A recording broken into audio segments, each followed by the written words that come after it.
সব বাচ্চারা যখন জন্মায় মুসলমান হয়ে জন্মায়, সুবহানাল্লাহ পড়েন। হিন্দুর ঘরেও যে বাচ্চাটা জন্মায় কি হয়ে জন্মায়? খ্রিস্টানের ঘরে যে জন্মায় কি হয়ে জন্মায়? সুবহানাল্লাহ পড়েন। পরে মা বাবা তারে ইহুদি বানায়, খ্রিস্টান বানায়, নাসারা বানায়। খ্রিস্টান ধর্মে কেউ অপরাধ করলে ওটারে পানির নিচে চুবায় রাখে, ওদের পবিত্র জায়গার পানি ওটার মধ্যে চুবায় রাখলে ওর সব গুনাহ মাফ হয়ে যায়। এটা কি মাথায় ধরে? ধরে না। হিন্দু ধর্মে হিন্দু ভাইদেরকে আমি কষ্ট দেওয়ার জন্য বলছি না, বোঝানোর জন্য প্রক্রিয়াটা। একটা প্রথা ছিল সতী দাহ প্রথা হিন্দু ধর্মের।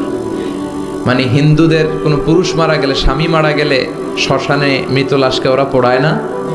ওদের একটা নিয়ম ছিল, স্ত্রীর আগে স্বামী মারা গেলে স্বামীকে পোড়ানোর সাথে সাথে স্ত্রীকেও জ্বলন্ত আগুনে পুড়িয়ে দেয়া হতো। এই ইন্ডিয়াতে কত নারী যে জীবিত তাদেরকে পোড়ানো হয়েছে তার হিসাব নাই, পোড়ানো হয়েছে তাদেরকে। রাজা রামমোহন রায় নাম শুনছেন? উনি এসে এই প্রথার বিলুপ্তি ঘটালেন, সতীদাহ প্রথা বিলুপ্তি করলেন। তো এই যে ওদের নিয়মটা, এটা মাথায় ধরে? স্বামী মরছে তো বউরে মারবি কে? কথা বলেন।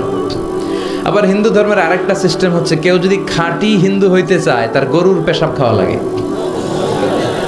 গোমূত্র পান করতে হয়। কি মূত্র?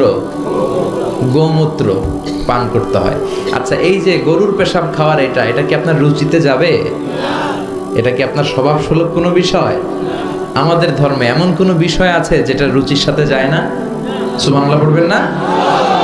এটা ফিতরাতি ধর্ম। এই ধর্মের কোনো বিষয় পালন করতে মানুষের কষ্ট হয় না। এটা সমাজসম্মত, এটা পরিবেশ সম্মত, এটা স্বাস্থ্যকর একটা ধর্ম। সুবহানাল্লাহ পড়েন। আমাদের ধর্মের সবচেয়ে বড় গুণ হচ্ছে এই ধর্মটা কার দেয়া?